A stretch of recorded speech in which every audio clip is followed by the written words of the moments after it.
सभी साईं भक्तों को ओम साईं राम, जय साईं राम। और आज कुछ बातें फिर से लेकर के आप सबके सामने हैं। जैसा कि हमने इससे पहले भी 15वें अध्याय के बारे में आप सबको बताया था। फिर आप लोग सोचोगे कि दीदी ने फिर से कोई अध्याय बता दिया।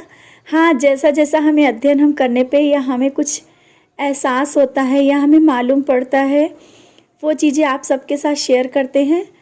तो आज हम आप सबको एक ऐसे अध्याय के बारे में बात करना चाहते हैं और बताना चाहते हैं जिससे हमारे बाबा की तरफ एक हमारा आकर्षण और हम बाबा की तरफ खींचते चले जाते हैं।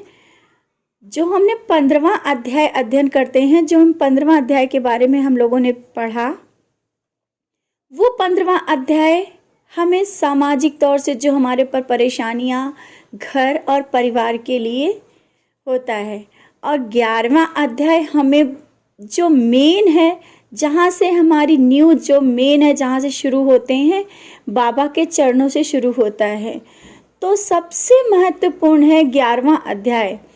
आप अगर 11वां अध्याय रेगुलर पढ़ रहे हैं और उसमें बहुत सी चीज़ें आपको मिलती चली जाएंगी, जैसा कि आप लोगों ने पढ़ा भी होगा, लेकिन कुछ ही लोग होंगे जो उसके अंदर जा कर के एक अंदर उसके रहस्य को पढ़ पाए होंगे। शायद हमने भी, यही मेरे साथ भी हुआ कि हमने तो कई बार पढ़ा, लेकिन जब हमें कुछ मालूम पड़ा कि हाँ 11वां अध्याय लोग पढ़ रहे हैं, क्यों पढ़ रहे हैं, क्या मिलेगा, ये कभी आपने सोचा है? कभी आपके मन में ये आया है कि आपने 11वां अध्याय पढ़ रहे हैं डेली, तो उसका मतलब क्या है, उसमें दिया क्या है जिस कारण आप डेली पढ़ रहे हैं? तो 11वें अध्याय में बाबा का एक सगुण और निर्गुण रूप के बारे में बताया गया है। जैसा कि हम सब जानते हैं, सगुण और निर्गुण, हम अपने बाबा को किस रूप में पूजा करते हैं, और जब हम किसी भगवान की पूजा शुरू करते हैं तो किस रूप में करना स्टार्ट करें, तो हमें एक आध्यात्मिक तौर पे हम आगे बढ़ते चले जाएंगे। और हमारा मन, सरल भाषा में आप सबसे हम बात करना चाहते हैं और समझाना चाहते हैं, क्योंकि सचरित्र के जब हम लोग पढ़ते हैं तो कुछ वर्ड ऐसे होते हैं जो नहीं समझ में आ पाते हैं, और हमें भी नहीं आए, धीरे धीरे आ रहे हैं, और शायद बहुत लोगों को समझ में आ भी रहे होंगे। तो हम कभी भी पूजा पाठ स्टार्ट करने के लिए जब हमारी पहली सीढ़ी होती है तो सगुण से ही स्टार्ट होती है। अगर हम, जैसे कि अगर किसी ने कहा कि बाबा की पूजा करो, और आपसे भी किसी ने कहा और हमने भी सोचा कि हाँ चलो हम बाबा की पूजा करना स्टार्ट, तो बाबा बाबा कह रहे हैं, साईं साईं कह रहे हैं, लेकिन जब तक हमें साईं दिखेंगे नहीं तो हम उनको, मतलब एक स्वरूप नहीं दिखेगा कि साईं बाबा दिखते कैसे हैं, हमारे ये देव कैसे दिखते हैं, हमारे ये भगवान कैसे दिखते हैं, हम उनकी कैसे, मतलब हमारा मन नहीं लगेगा और हम विचलित होते रहेंगे। दिया अगरबत्ती सब पूजा करेंगे, लेकिन ये सोचते रहेंगे कि कैसे दिखते होंगे, और अगरबत्ती लगा रहे हैं तो ध्यान उधर ही जाएगा। एक बार दिख जाते तो शायद और मन लग जाता। तो सच है कि अगर हम सबसे पहले सगुण तौर से, मतलब हम देख करके साक्षात जो हमें दिख रहे हों उस तरह से पूजा स्टार्ट करें, और धीरे धीरे जब हम लोग सगुण, जैसे कि सगुण पूजा और भक्ति पे जाते जाते हम लोग निर्गुण, जिसका कोई आकार नहीं है, और वो कब शुरू होता है, जब हम लोग धीरे धीरे बाबा के चरणों से बढ़ते हुए वहाँ तक पहुँच जाते हैं जहाँ पे हमारे साईं ले जाना चाहते हैं। और ये अध्याय यही कहता है कि जब हम लोग सगुण से स्टार्ट करते हुए निर्गुण की ओर जाते हैं तो हमारे आध्यात्मिक तौर से हमारी पूजा वहाँ तक पहुँचने लगती है और हम बहुत कुछ पाने लगते हैं। निर्गुण, निराकार, जिसका कोई आकार नहीं है। और हम जब ध्यान की साधना में बैठने लगते हैं, ध्यान की साधना में बैठने का मतलब क्या होता है, आप पहले तो कल्पना करते हैं, कल्पना करना ध्यान नहीं है। जब हम ध्यान में बैठते हैं तो एक अलग ही दुनिया में पहुंचने लगते हैं। वो अलग ही रूप होता है जिसका कोई आकार नहीं होता है, वो प्रकाश होता है जिसका कोई भी आकार नहीं, और हम उसमें खोते जाते हैं। तो पहला आप देखेंगे चैप्टर खोल के, तो बाबा ने 11वें अध्याय में सगुण ब्रह्म श्री साईं बाबा बोला है और इसको आप अच्छे से पढ़ना, तो बहुत ही प्यारा, बहुत ही अच्छे शब्दों के साथ ये चैप्टर आया है आप सबके सामने। तो ये क्यों आया है हमने आपको बताया, और इसमें 2 कहानियाँ भी दी हुई हैं जो कि बहुत महत्वपूर्ण हैं। सगुण और निर्गुण, जब हम अगर इसको पहचान गए तो हमारे जीवन का ध्येय एक बहुत ही अलग हो जाएगा। हम जो कहते हैं ना कि हमारा तुम्हारा ये सब चीज़ें ख़त्म होने लगेंगी और हम बहुत कुछ आगे की तरफ, हमारा जो सोच होती है ना, तो बहुत अलग होने लगती है धीरे धीरे। 11वां अध्याय अगर आप सब कर रहे हैं तो देखिएगा, आप ध्यान से करिएगा तो बहुत चीज़ें आपके जीवन में पलटनी शुरू हो जाती हैं। आप अध्यात्म की ओर बढ़ने लगते हैं, आपके विचारों में परिवर्तन होने लगता है। और 15वें के साथ 11वां पढ़ना बहुत ही ज़रूरी है। आप पारिवारिक, सामाजिक, आर्थिक तौर से गुजरते हुए आध्यात्मिक तौर की उधर जा रहे हैं, तो आप परिवार, समाज, ये सबको देखते हुए भी अपने मन को तृप्ति करने के लिए, अपने आत्मा की तृप्ति के लिए, अपने साईं के चरणों को अध्यात्म की ओर जाने के लिए हमें 11वां अध्याय बहुत ही ज़रूरी है। और बाबा ने एक डॉक्टर पंडित की भक्ति देखना, आप जब चैप्टर खोलेंगे तो डॉक्टर पंडित की भक्ति को देख करके बाबा ने बोला, तात्या नुलकर के मित्र थे डॉक्टर पंडित, वो जब बाबा के दर्शन करने के लिए गए तो वो बाबा को नहीं मानते थे और वो नहीं जाना चाहते थे। लेकिन क्या हुआ, वो गए, जाने के बाद वो सोच रहे थे कि हम बाबा की पूजा नहीं करेंगे, लेकिन क्या हुआ था, उनको बाबा में उनके ही गुरु के दर्शन हुए थे। तो बाबा ने ये भी समझाया है, गुरु की पूजा करना सबसे महत्वपूर्ण है। गुरु ही ज्ञान है, आपने गुरु बनाया है। अगर आप, गुरु माँ भी होती है, गुरु हमारे पिता भी होते हैं, और जो हमें ज्ञान देता है वो भी हमारा गुरु है। अगर हमने गुरु की पूजा करी तो हम ईश्वर के करीब बहुत पहुंच जाते हैं।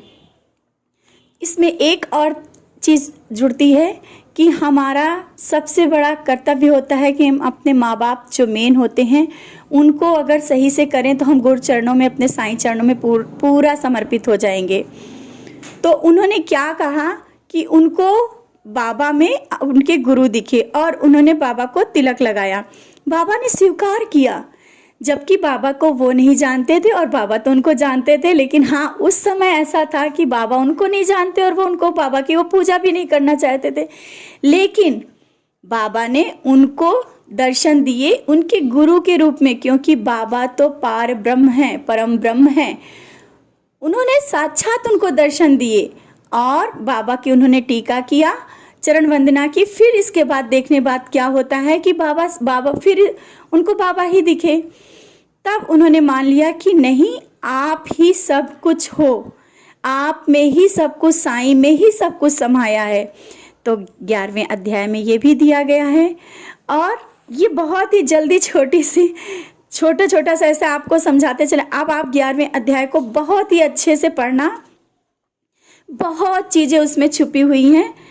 और तीसरी भी उसमें दिया हुआ है कि हाजी सिद्दीकी फाल्के, ये कोई और नहीं थे, साईं बाबा के भक्त हैं, जिन्होंने बाबा की बहुत पूजा करी। और बाबा ने इनको शिरडी बुलाया, और जब ये शिरडी आए इसके बाद भी बाबा ने इनको मस्जिद के अंदर आने नहीं दिया।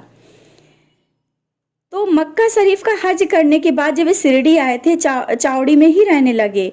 वे मस्जिद के सामने जो खुला स्थान था वहाँ बैठा करते थे। लेकिन इसके बाद भी बाबा ने उनको अंदर नहीं आने दिया। हाजी सिद्दीकी फाल्के को क्यों अंदर नहीं आने दिया बाबा ने? बाबा ने कहा क्या करें, ये द्वारका माई, ये जो मस्जिद माई है नहीं अंदर आने देती है, मैं कैसे इनको बुला लूं?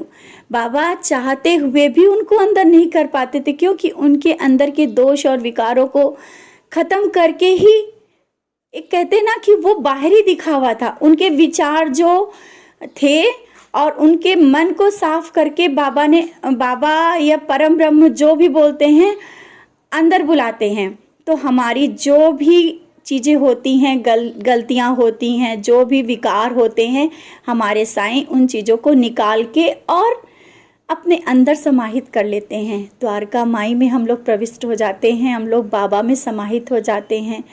यही सब चीज़ें हम लोग अगर अपने और फिर नेक्स्ट आता है बाबा का तत्वों पर नियंत्रण।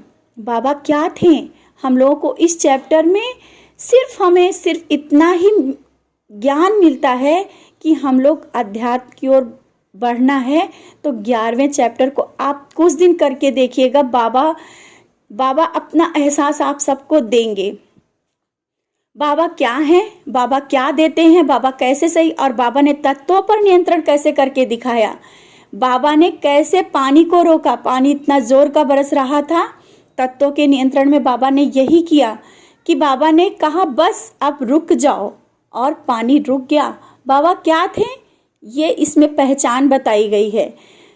अगर बाबा हमारे क्या हैं वो हम पहचान गए तो हम अपने भटकने से बच जाएंगे।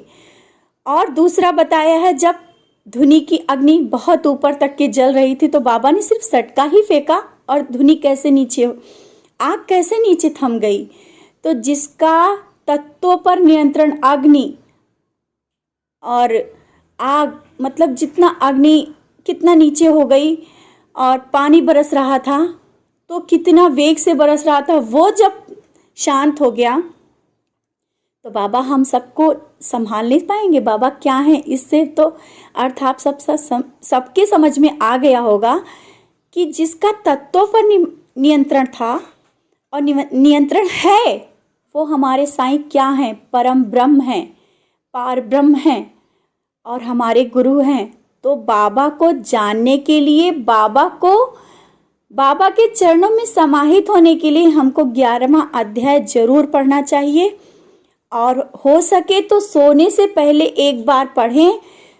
तो जब हम लोग रात को सोते हैं तो कुछ ऐसी चीज़ें आपके सामने धीरे धीरे घटित होने लगेंगी, आपके सपनों के द्वारा बाबा आंसर देने लगेंगे और आपकी ज़िंदगी में बहुत से बदलाव आने लगेंगे। 15वां अध्याय आप सुबह पढ़िए ब्रह्म मुहूर्त में, और 11वां अध्याय सोने से पहले या शाम को भी पढ़ सकते हैं, लेकिन सोने से पहले अगर आप पढ़ेंगे बहुत ही अच्छा होगा। तो बस आज इतना ही आप सबके सामने 11वें अध्याय का कुछ जितनी जानकारी मेरे पास थी आप सबको बताना चाहते थे, जो हमने भी धीरे धीरे पढ़ने के बाद उस जानकारी को, जैसा कि हम सोचते थे कि लोग 11वां अध्याय हम सब लोग करते हैं, क्या है 11वां अध्याय, क्या मिलेगा आप सबको, वो चीज़ मिलेगी जो आप कहते ना आपके अंदर है। कस्तूरी मृग के नाभि में है लेकिन वो ढूंढ रहा है। तो आप इस 11वें अध्याय को पढ़ने के बाद वही सब चीज़ें आप पा पाएंगे और वहाँ तक पहुँच जाएंगे, जो कहते ना ब्रह्म ज्ञान, जो पाने के लिए सब ललायित रहते हैं, अपने बाबा के बहुत बहुत ही करीब पहुँचेंगे और आपको बाबा वो सब एहसास देने लगेंगे। तो बस इतना ही आज, इसी के साथ ओम साईं राम, जय साईं राम।